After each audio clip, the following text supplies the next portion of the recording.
Students, अगर आपने यहां पर primitive and centred unit cell समझ लिया तो आपको आगे बहुत सारी चीजें इजी होने वाली। जैसे कि अगर मैं बात करूं प्रिमिटिव में कितने एटम्स होते हैं, या फिर फेस सेंटर्ड में, बॉडी सेंटर्ड में, एंड सेंटर्ड में कितने एटम्स प्रेजेंट होते हैं, वो हमें फाइंड करना बहुत इजी हो जाएगा। उसी के साथ साथ हमें पैकिंग इफिशिएंसी निकालने में बहुत ज्यादा हेल्प मिलेगी। तो चलिए स्टार्ट करते हैं और समझते हैं क्या कि primitive and centred unit cell क्या होता है। बहुत ही इजी तरीके से समझाऊंगा, बहुत ही अच्छे से कॉन्सेप्ट। और ये समझने के बाद हम प्रिमिटिव यूनिट सेल के लिए, सेंटर्ड यूनिट सेल के लिए क्या क्या वेरिएशंस होती है, यानी कि यहां पर हम बात करेंगे 7 क्रिस्टल सिस्टम की, जहां से बहुत सारे ऑब्जेक्टिव बनने के चांसेस रहते हैं।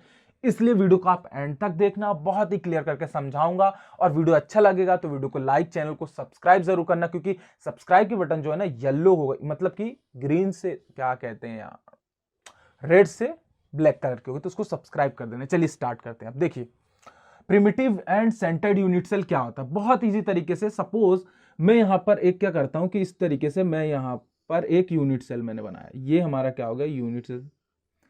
ठीक है, बहुत क्लियरली समझ लेना आप, पूरे कॉन्सेप्ट आपके यहीं से क्लियर हो जाएंगे। ठीक है ना।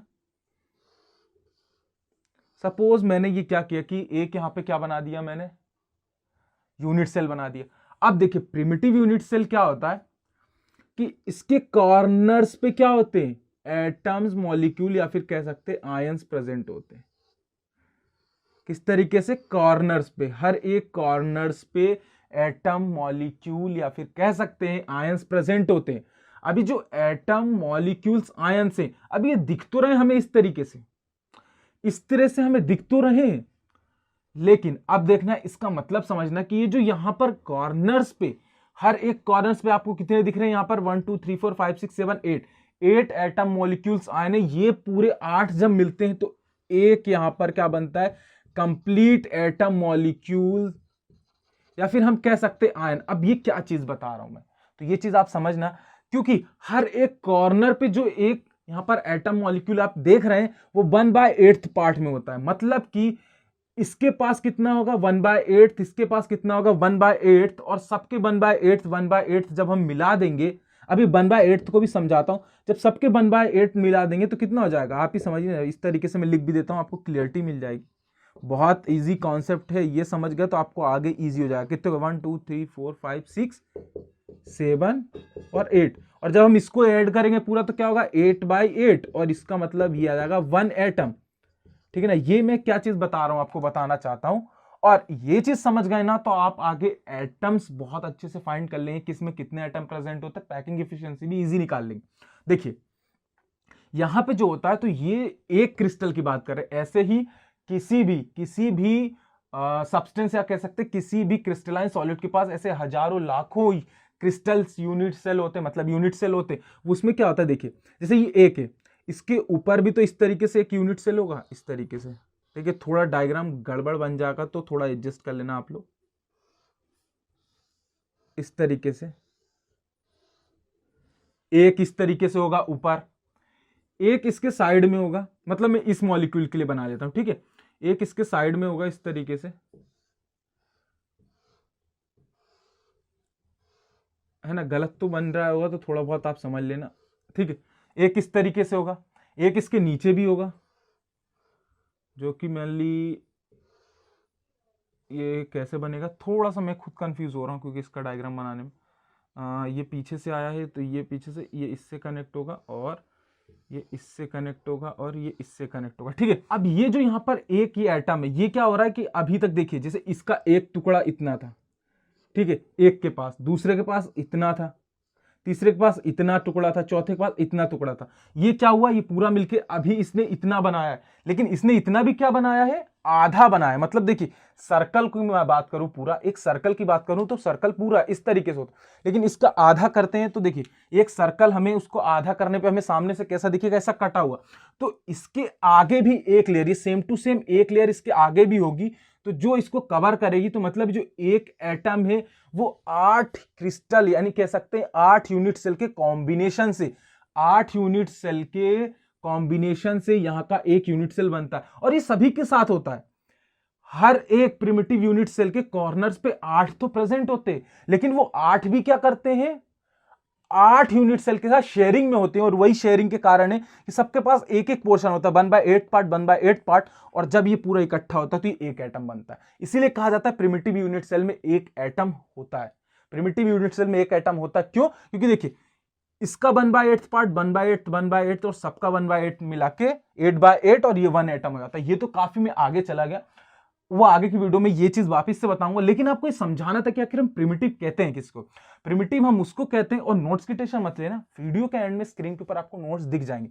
प्रिमिटिव हम उसी को कहते हैं जिसके कॉर्नर्स पे क्या होते हैं, जिसके कॉर्नर्स पे क्या प्रेजेंट होते हैं, यहां पर एटम मॉलिक्यूल्स और आयन प्रेजेंट हो। तो आई होप आपको इस चीज से क्लियरिटी मिल गई होगी आखिर हम प्रिमिटिव कहते हैं तो किसको कहते हैं। ठीक है ना, चलिए इसको मैं रफ कर देता हूं, ठीक है ना, ये प्रिमिटिव हो गया। अब बात करते हैं हम किसकी, यहां पर सेंटर्ड यूनिट सेल की। तो सेंटर्ड यूनिट सेल में 3 होते हैं, एक फेस के सेंटर पे होता है, और एक किसके, फेस के बाद बात कर लेते हैं बॉडी, ठीक है, सेंटर्ड, और तीसरा होता है एंड सेंटर्ड। यहां पे भी लिख ही देते जब लिख रहे हैं तो कोई दिक्कत नहीं है ना। अब देखिए एक चीज समझ लेना आप, प्रिमिटिव यूनिट सेल जो है उसी में अब क्या होगा कि वेरिएशन आएगा। मतलब भले ये दोनों अलग लिखे primitive and centred unit cell, तो अगर मैं बात करूंगा फेस सेंटर्ड की, तो देखिए फेस सेंटर्ड क्या होता है, जैसे मैं एक यहां पर किसी यूनिट सेल की बात करता हूं, तो इसके कॉर्नर्स पे तो होंगे, मतलब कि इसमें प्रिमिटिव तो होगा, समझना, इसके कॉर्नर्स पे तो होंगे ही, ठीक है ना। इसके कॉर्नर के साथ साथ फेसेस पे भी होंगे, मतलब यहां पे फेस होगा, यहां पे होगा, क्योंकि क्यूब में कितने फेस होते हैं, 6, तो 6 फेजेस पे, एक आगे भी होगा एक पीछे भी होगा, 6 फेजेस पे क्या होंगे, हाफ हाफ, समझना आप, 6 फेजेस पे हाफ हाफ, क्योंकि देखिए इसका फेस इसके साइड वाले किससे, इसके साइड वाले यूनिट सेल से क्या होगा कि यहां पर थोड़ा अच्छे से बना लेते हैं क्योंकि थोड़ा कंफ्यूज हो जाते हैं, ऐसे करके कैसे बनेगा, कंफ्यूजन हो रहा, मतलब आप समझ जाना, मैं थोड़ा सा कंफ्यूज हो रहा हूं, ऐसे ऐसे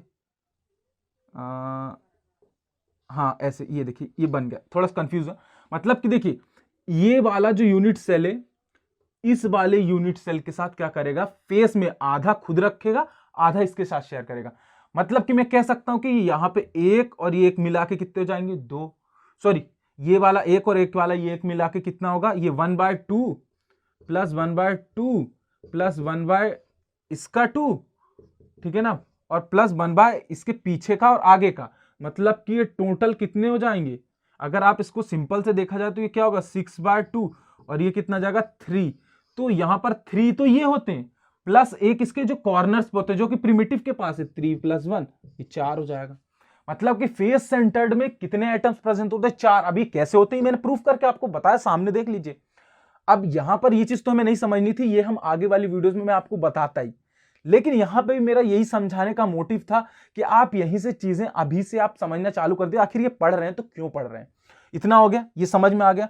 अब देखिए नोट्स की टेंशन मत लीजिए, थोड़ी सी थ्योरी है जो कि मैंने यहां पर नोट्स में पूरी डाली। अब बॉडी सेंटर की बात करते हैं तो देखिए बॉडी सेंटर में भी क्या होता है।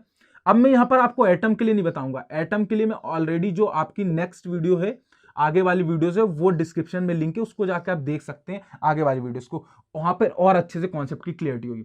अब बात करते हैं बॉडी सेंटर में क्या होता है, देखिए एक एक फेज में होते हैं, समझना, एक एक फेज में तो होते ही हैं, ठीक है ना, उसके साथ एक सेंटर पे होता है, बाकी मतलब फेसेस पे नहीं होते, कॉर्नर्स पे और एक सेंटर पे, ठीक है। तो आपको यहां से पता ही चल जा रहा होगा कि बॉडी सेंटर में कितने होते हैं, 2 यूनिट क्या कहते हैं, 2 एटम प्रेजेंट होते हैं। तो इस तरीके से क्या है बॉडी सेंटर, इसकी डेफिनेशन क्या हो सकती है, a unit cell that contain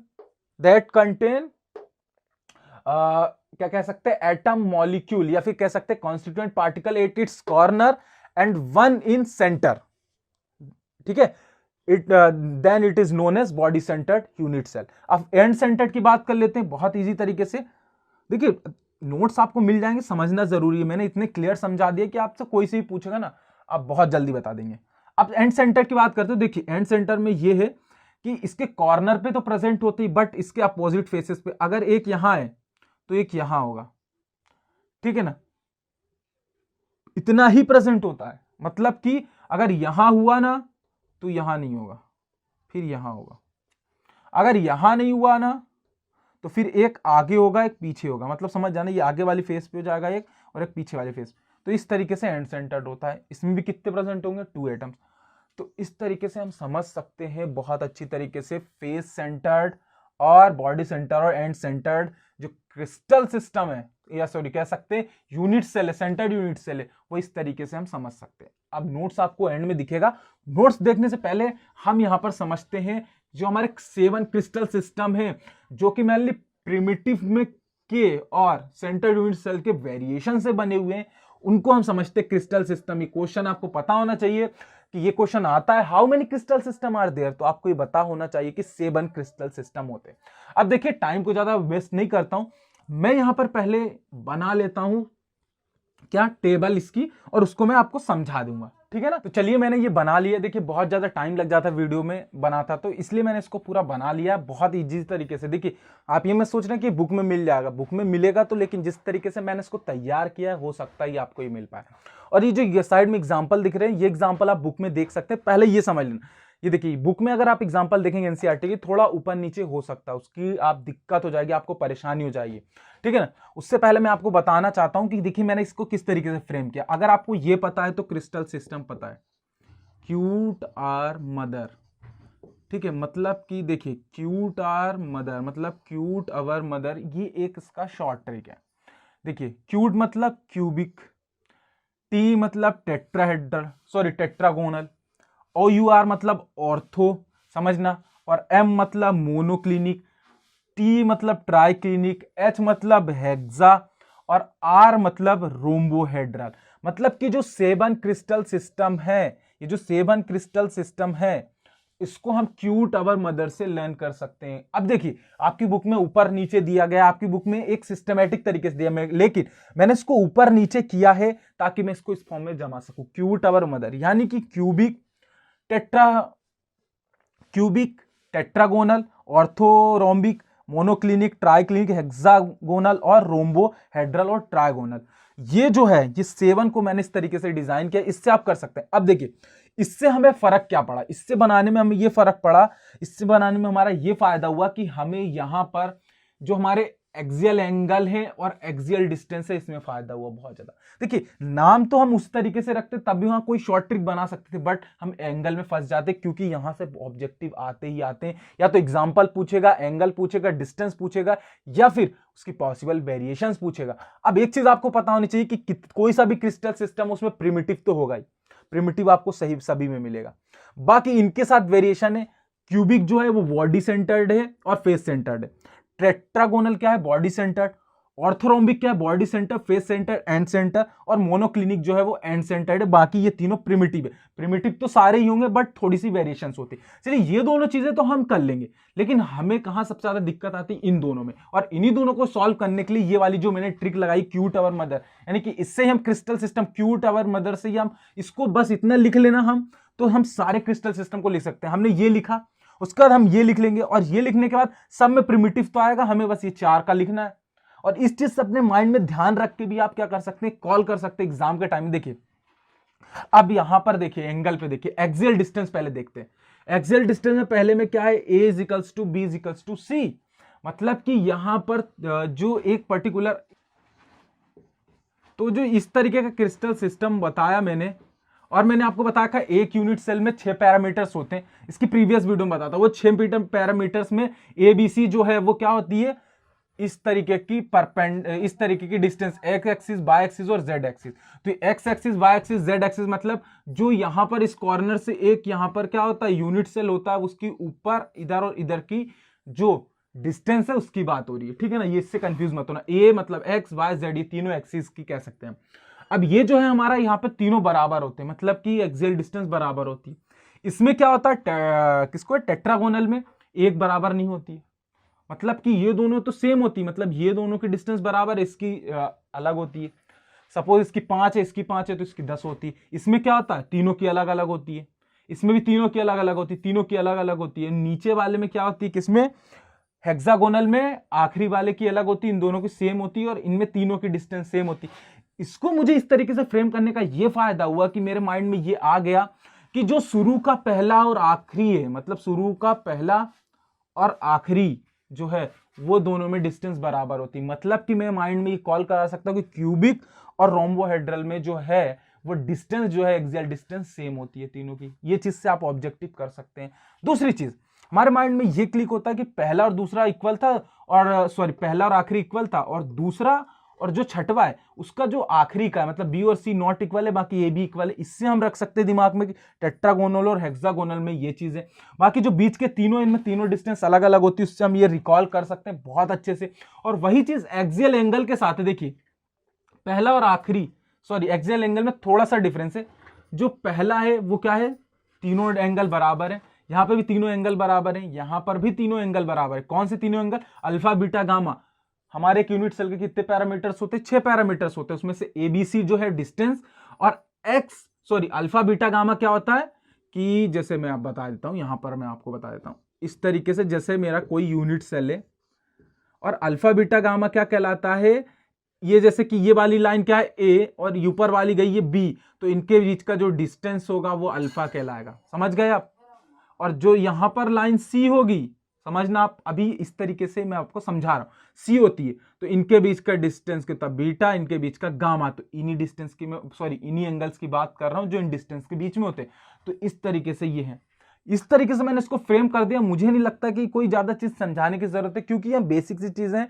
आप यहां पर मैंने बता दिया कि कौन सा एंगल होता है, कौन सी डिस्टेंस होती है, और मैंने इसको फ्रेम कर दिया है। और एग्जाम्पल आप अपने आप इसके कर सकते हैं सारी चीजें। देखिए यहां पर ज्यादा कोई ज्यादा बड़ी चीज नहीं समझाने की, बस हमें तो ये था ना कि कोई इसको हमें इजी करके दे दे। मैंने आपको इजी करके दे दिया, और इसमें समझाने लायक कोई चीज है ही नहीं। एंगल है, एक्सियल डिस्टेंस, अब मैं इसमें क्या ही आपको समझा सकता हूं। जितना इजी मुझे करना था मैंने कर दिया। देखिए करना आपको है, प्रिमिटिव मैंने समझा दिया क्या होता है, body centre, face centre, and centre, इतना क्लियर करके आपको समझा दिया है ना कि अगर आपने इससे रिलेटेड कोई भी क्वेश्चन आएगा, और अगर आपको ये क्रिस्टल सिस्टम 7 पता है, ये ऑब्जेक्टिव आता है कि क्रिस्टल सिस्टम कितने होते हैं, 7 होते हैं, और आपसे पूछ लेगा कि क्यूबिक क्रिस्टल सिस्टम में जो एक्सियल डिस्टेंस होती है वो क्या होती है, आपको पता होना चाहिए बराबर होती है। अगर आपने ये कर लिया ना, तो आपने ये किया तो आपको ये पता है, और अगर आपको ये पता है ना तो आपको ये डेफिनेटली बन जाएगा, और इससे ज्यादा इजी करके आपको कोई नहीं दे सकता था।